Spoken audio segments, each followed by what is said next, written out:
étape nan ngay def ba bokk ci programme bi. boo ñëwee Google ci barre de recherche bi nga tapé PSEJ boo ko tapé lii nii résultat bi mooy génn boo xoolee site officiel bi moo nekk nii www.psej.net. voilà donc boo bësee ci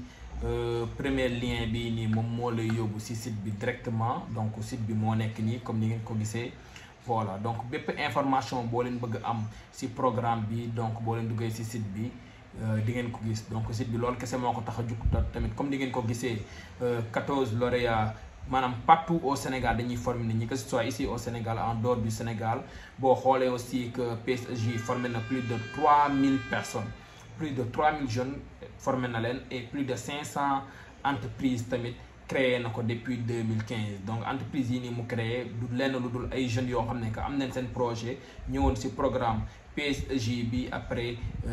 peut-être que musuñu am entreprise, xamuñu ñuy créer entreprise individuelle wala SAR et tout. PSEJ accompagner leen ba ñu am entreprise. donc tamit mi ngi nii yéen a ngi gis statistiques yi bu baax a baax. donc les activités aussi sont là comme ni ngeen ko gisee en site bi. boo leen fi duggee lépp loo xam ne wàllum actualité la ci PSEJ ak programme bi di ngeen ko gis. comme fii nii yi ngeen di gis pourquoi choisir le PSEJ, 4 raisons de nous joindre. donc loolu après dama leen di bàyyi ngeen lire ko. donc ñun lu ñu gën a intéressé tey muy admission, nan lañuy def ba bokk ci programme bi. donc une fois nga ñëw ci site bi da ngay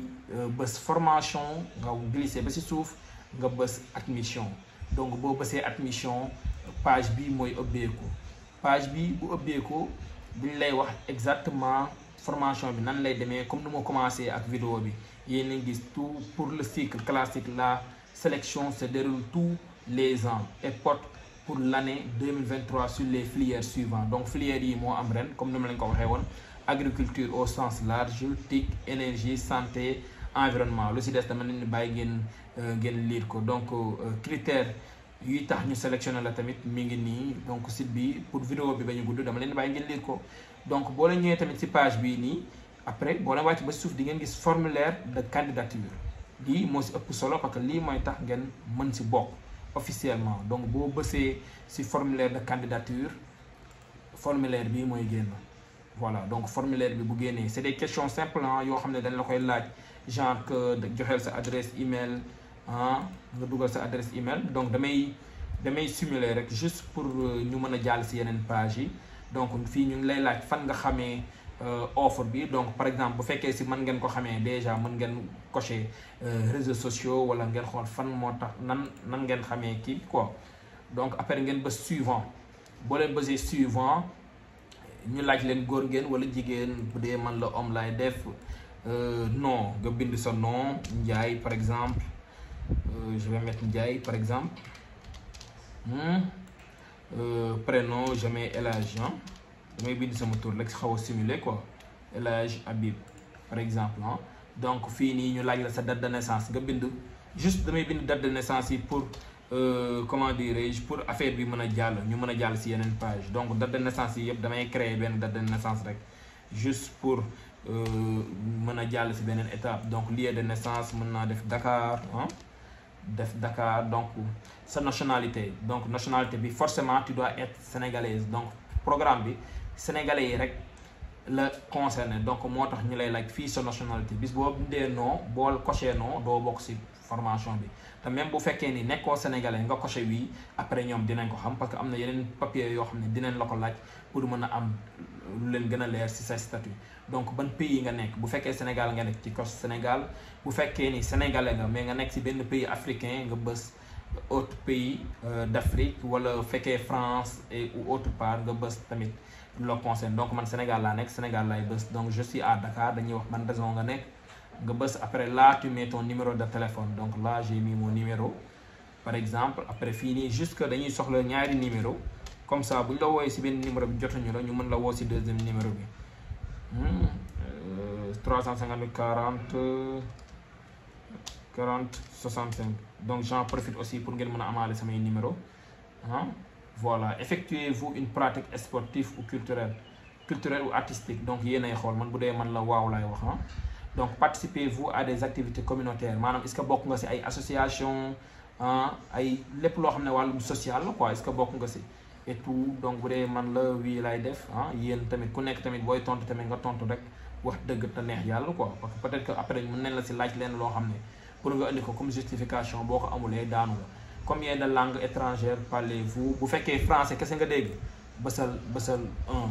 voilà bu créer leneen langue étrangère lañ la wax langue boo xam ne nekkul fii Sénégal lañ koy làkkee. Combien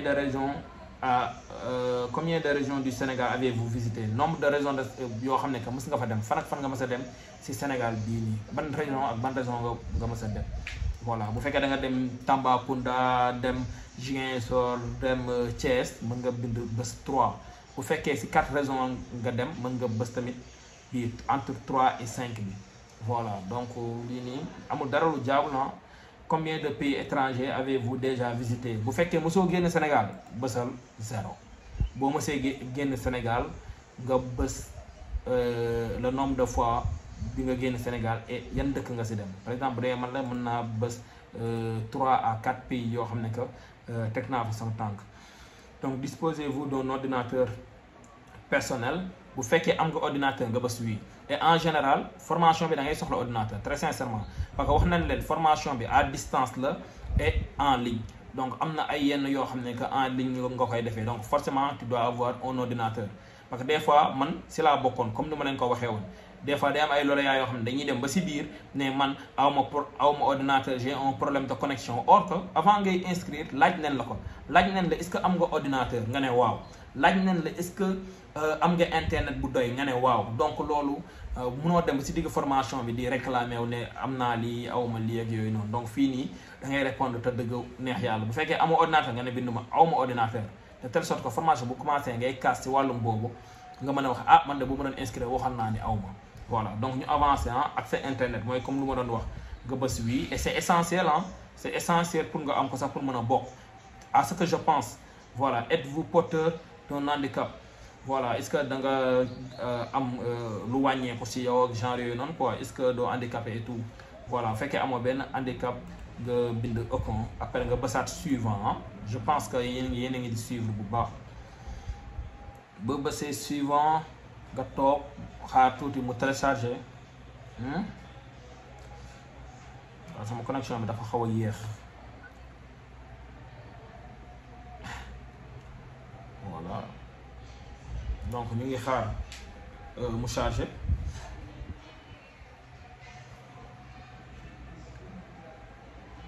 voilà donc comme ni ngeen ko gisee donc chargé na donc bu chargé nga ñëwaat continuer information bi fii nii ñu ngi lay laaj page bii nii si luñ la siy laaj donc boo leen xoolee page bi luñ leen siy laaj mooy seen wàllum jàng fi ngeen toll si jàng et tout donc mi ngi nii votre formation principale bu fekkee formation professionnelle nga ngeen bës formation professionnelle bu fekkee technique nga ngeen bës donc man bës naa formation professionnelle niveau de formation principale déjà validé moins que bac plus 2 boo bësee bii moom mooy xamal ne doo bokk parce que formation bi comme ni ma leen ko waxee il faut nga am bac plus 2 donc bu fekkee ni bac plus 2 nga am nga bës bu fekkee bac plus 3 master 2 nga bës bu fekkee da nga am doctorat et tout tamit nga bës yaay xool fan nga bokk exactement mais en tout cas à partir de bac plus 2 di nga mën a bokk ci formation bi donc bu dee man genre damay bës bac plus 5 continuer quelle mention avez-vous obtenu à la sortie de votre formation principale donc nga bës mention assez bien bu fekkee mooy 10 nga am nga bës passable et cetera yéenay xool donc man ma bës bien autre formation si existe bu fekkee ni par exemple da nga mësoon def beneen formation boo xam ne que bokkul ak formation bi nga njëkk déclaré maanaam am na ñoo xam ne comme par exemple man damaa def journalisme et communication def multimédia def tamit ay certification donc bu fekkee sama xeet bi la man bu ma ñëwee mën naa bës technique parce que boo xoolee multimédia c'est technique donc ma bës technique bu fekkee ni defuma woon beneen tamit dangay xam ne lii defuma ko woon voilà du ma ko laal parce que c'est pas obligatoire que nga coché ko donc tamit ñun laaj la diplôme bii nii formation bii nii ban niveau nga ci am mën naa def bac plus 3 vous comprenez après ñu avancer fii ñu ne la avez-vous déjà bénéficié des formations diplômantes licence du PSG donc lii nii dañuy xool est-ce que yow mës nga bénéficier wu ci programme bi wala donc pour yéen da ngeen di bës non voilà bës leen non parce que mosoo leen ci bokk voilà man bu fekkoon dama doon postuler waat damay peut-être que damay bës oui mais yéen bës leen non donc non bi sax laa koy bàyyi balaa muy yóbbaale ñi ñi parce que am na ñenn ñoo xam ne lu ñu gis loo coché loolu la ñuy coché voilà mi ngi noonu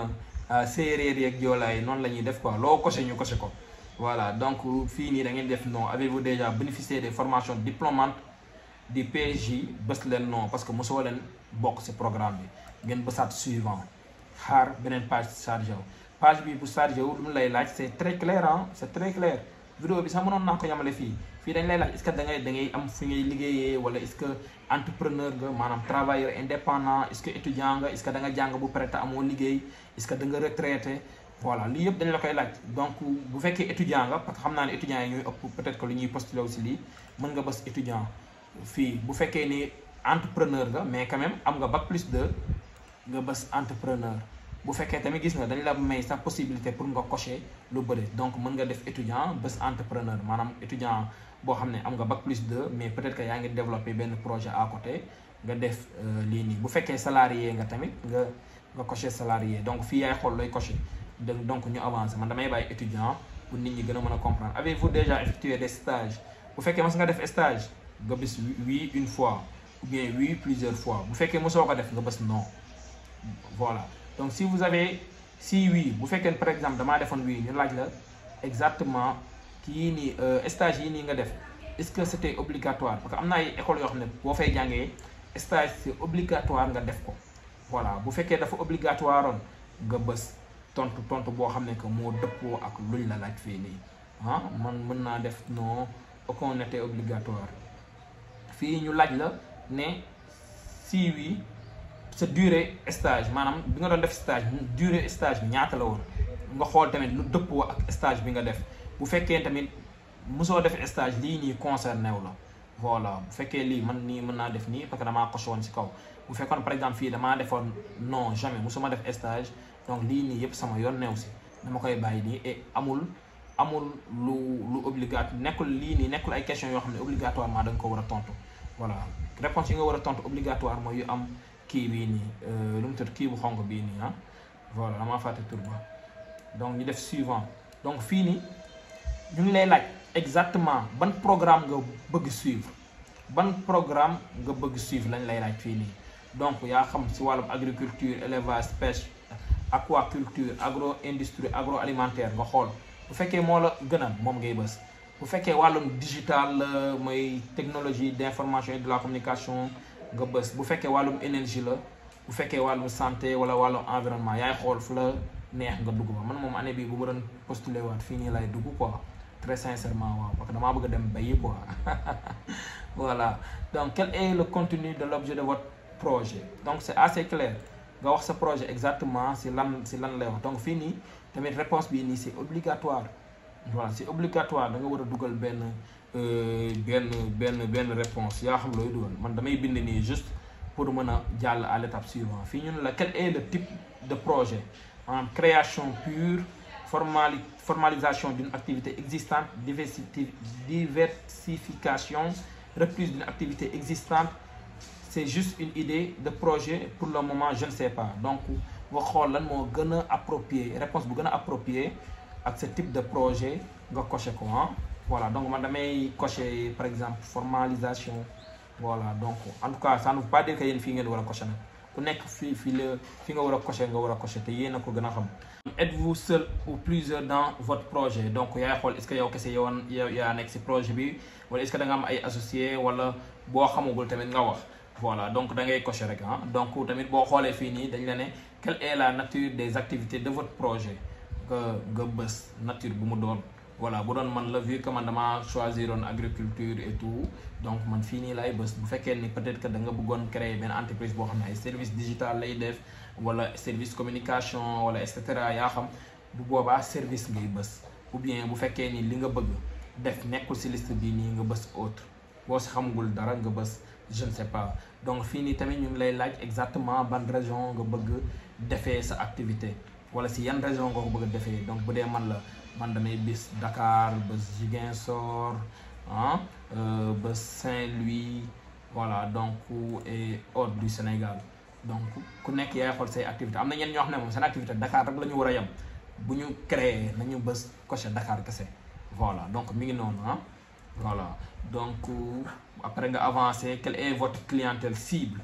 nga wax ñan ñooy si client maanaam activité bi ngay def ñan ñooy sa client bu fekkee wàllum digital nga ne ah les PME ah mooy ñenn ñoo xam ne que bëgg nañ communication bëgg nañ gën a fës ci seen wàllum liggéey et tout en tout cas fii daal sa service yi ngay def ñan nga ko war a jaay ñooñu ngay ñoom ngay décrire fii nii donc may neen la ba 350 caractères boo xam ne que mën nga ci wax ñan ak ñan ñoo ci cible donc fii quels sont vos produits ou services envisagés maanaam li nga war a def ah donc fii nii sax il faut mu bind pour mu mën a jàll donc fii ñu ne la say produit lan ngay def quoi bu fekkee wàllum digital la ba léegi stratégie digitale par exemple stratégie digitale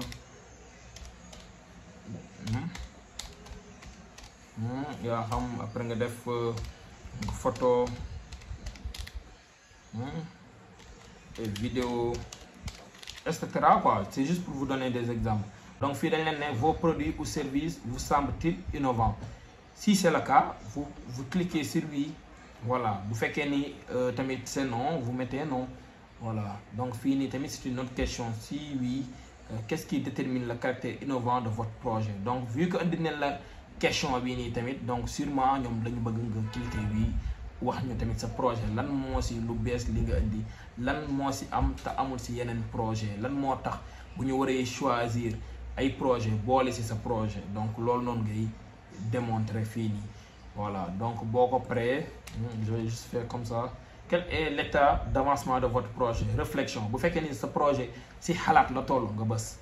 élaboration bu fekkee da nga ko commencé bind et cetera maanaam commencé def sa business plan et tout nga coché élaboration bu fekkee ni que xalaat nga si bu pare bind nga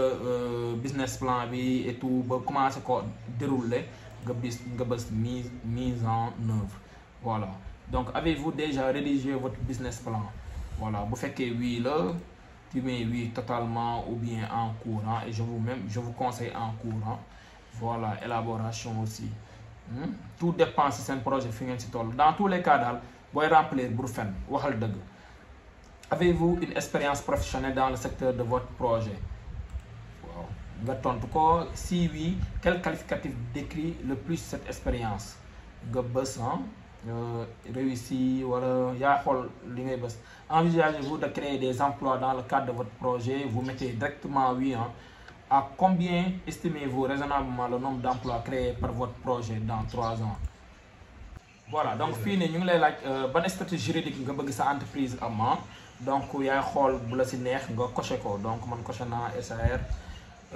fii nag fii moo intéressé ñëpp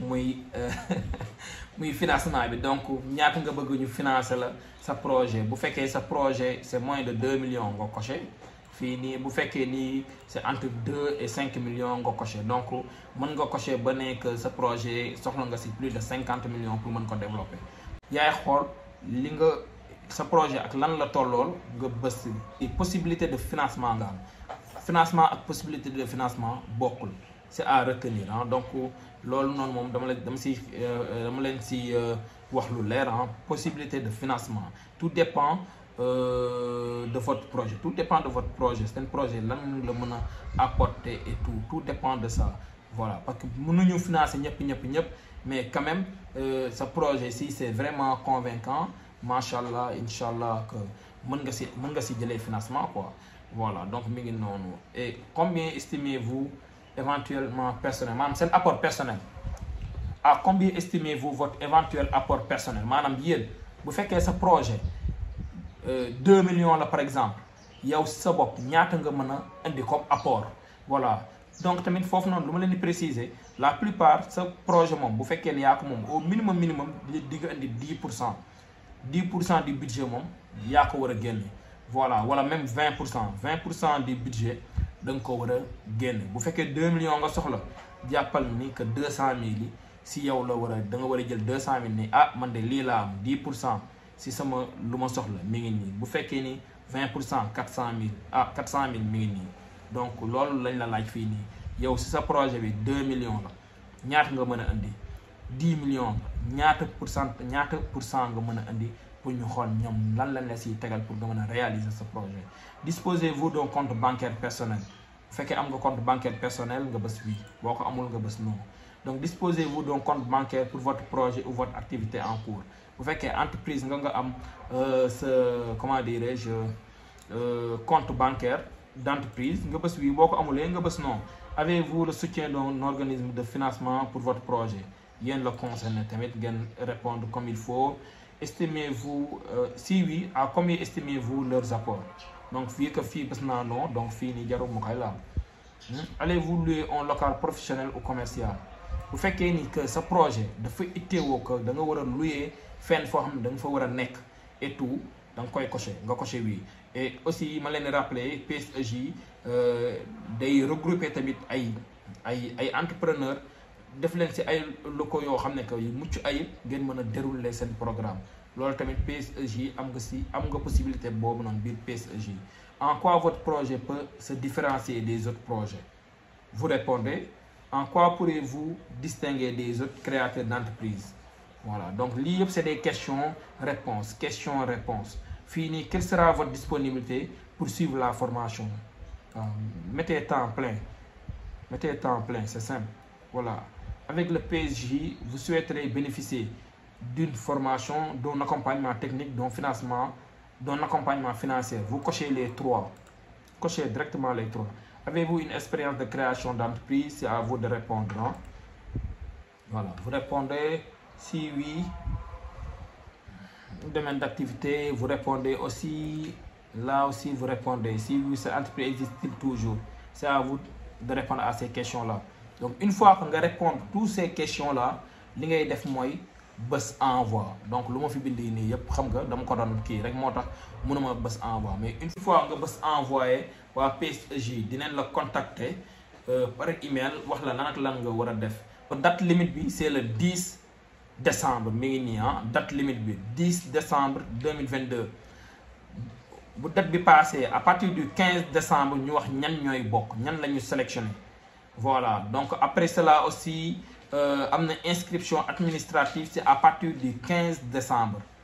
hein, et démarrage effectif des cours le 10 janvier 2023. Donc lii laa leen indiloon tey ah, di leen si souhaiter aussi bonne chance, dem leen inscrire, ça vaut la peine et vraiment tamit lu am njëriñ la. Donc wasalaam ba si yeneen vidéo.